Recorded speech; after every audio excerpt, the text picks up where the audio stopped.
হাট থেকে নোয়াখালীর পাপন ভাই 3টি বলদ গরু নিয়ে যাচ্ছে। 4টা ভাই কত কত করে কিনছেন এগুলা? এগুলো হচ্ছে 5,70,000 এই 3টা, ওইটা 70,000 ওই ছোটটা 70 আর এটা 3টা 5,70,000। জি, জি। দাম কেমন হয়েছে ভাই? দাম একটু বাড়তি ভাই। দাম বাড়তে আপনি দাঁড়ান। মুরব্বী জোড়া কত? কত দাম সঠিক বলতে পারো না, কত জোড়া?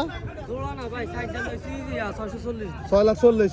এই যে খামারি ভাই এদিকে যায়েন, আপনি তো ছাত্র ফরিদগঞ্জ তো আছেন, এই যে নোয়াখালীর পাপন ভাই দুজনে খামারি। এই যে গরু বাজার এখন যে দাম, এই দামে কি ভাই গরুগুলো বেচতে পারবেন না আপনারা? জি বাজার এভাবে যাবে, কষ্ট হবে ভাই। একটু আপনি বলেন এভাবে যাবে, এবার রিস্ক বেশি। আর আপনি বলেন এবার রিস্ক বেশি। রিস্ক বেশি। আমি ব্যবসা করতে হবে ভাই, ব্যবসা করতে হবে। কারণ যারা আগে আপনার ঈদের আগে কিনছিল, রোজার ঈদের আগে, হ্যাঁ মোটামুটি রিজনেবল ছিল, মোটামুটি আপনারা আমি বলছিলাম। এখন মনে পড়তেছে 45-50,000 টাকা পড়তেছে ভাই। এই ভাই, এই ভাইগুলোর মন করছে 45,000 টাকা। হিসাব করে দেখেন, মানে ডু অর ডাই, হয় বাঁচবে না মরবে। করতে হবে ভাই, সেটাই। জি জি, ঠিক আছে। দুজনের জন্য শুভকামনা রইল ভাই। আসসালামু আলাইকুম। শুভকামনা রইল ভাই। জি আসসালামু আলাইকুম। এই